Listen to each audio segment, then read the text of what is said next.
Okay, we don't like to talk about it, but it's happening. Winter is coming, and maybe you need new wheels before the colder weather really takes hold. Yeah, and the tight economy may have you solidly thinking used car and used car only. But before you eliminate a new vehicle from consideration, you need to hear what John Shumway found out. And you caught my attention whenever you brought this up to me yesterday. Yeah, it's kind of a natural thing to think new is completely out of reach. But right now, that might not be the case. Let's start in the recent past.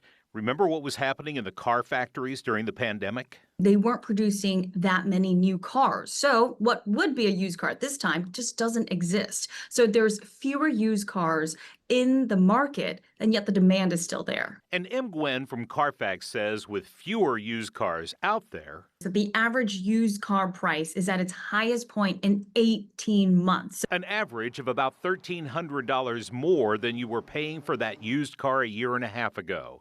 And a Carfax study found The price gap between some of those popular vehicles of the 2025 model and the 2023 models were so close. It was very surprising to see. Gwen says right now, the value of a couple of year-old used car is about the same as when you drive a new car off the lot.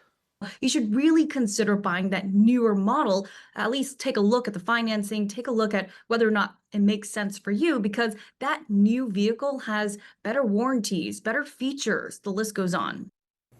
Not to mention it has fewer miles, no wear and tear like the used vehicle has. And I want to mention also that Carfax, remember, their business is all about used cars. Right.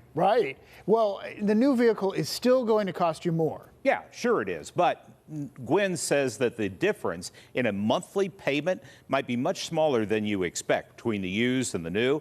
And the life of a new car, well, it's naturally going to last longer than if you buy a used one. It also has that new car smell. You can't beat that. You can't bottle it either. You know, No. You have to have a new car to get that smell. Priceless. Yeah, something to look into for sure, John. Thanks so much. Good topic. Thanks, John.